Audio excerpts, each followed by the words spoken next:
Hi, my name is Heather Novak, and for those of you that aren't familiar with me, I am a motivational speaker, a mama magic live loud coach, and I, in general, am just an encourager.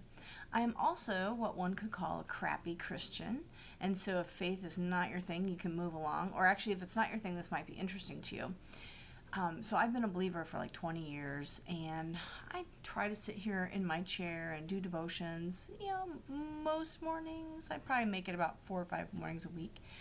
And sometimes I just sit down and read, and sometimes I journal, and sometimes I color, and sometimes I actually just spend time on my phone.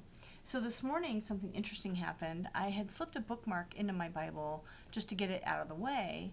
And I thought, oh, well, I'll read that. And so I open up and I read Ezekiel. And if you read the Bible at all, you know Ezekiel is kind of a head trip. And I just was on page that had, it was chapter 38 and 39.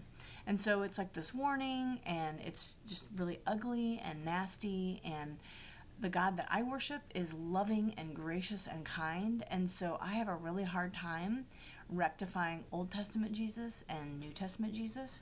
And so I read this, and chapter 39 was like the slaughter of Gog's armies, and it's like, gather together for my great sacrificial feast, eat the flesh and drink the blood. And I know communion's got all kinds of questions there, but it was just really nasty. It was like, eat until you're full, drink until you're drunk.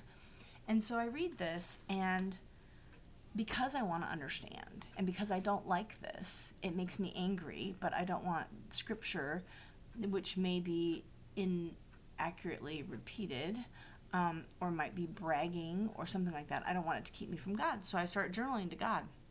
And I'm like, what am I to do with Ezekiel in 38, 39? I'm so tuned out and grossed out by the slaughter and violence, God's direction to. And then I looked at the scripture, and I went to go quote it to him as if he didn't know what it was. And I realized I missed something. And this is why it's important to go to God with stuff we don't like. And this doesn't always happen, but often. And now, Son of Man, call all the birds and wild animals, gather them together. So he was saying, here's this gross battlefield. Let the animals and the birds pick the carcasses, which is still gross, but it's not as nasty as I was reading it. Had I just read it in my own devices, I wouldn't have a very secure feeling about my faith today. But because I went to God with my questions, he answered them. So I would love to hear what problems you have with the Bible and what you have asked God about, and if he's answered you or not. That's just what I got today. Thanks, guys. Have a wonderful week.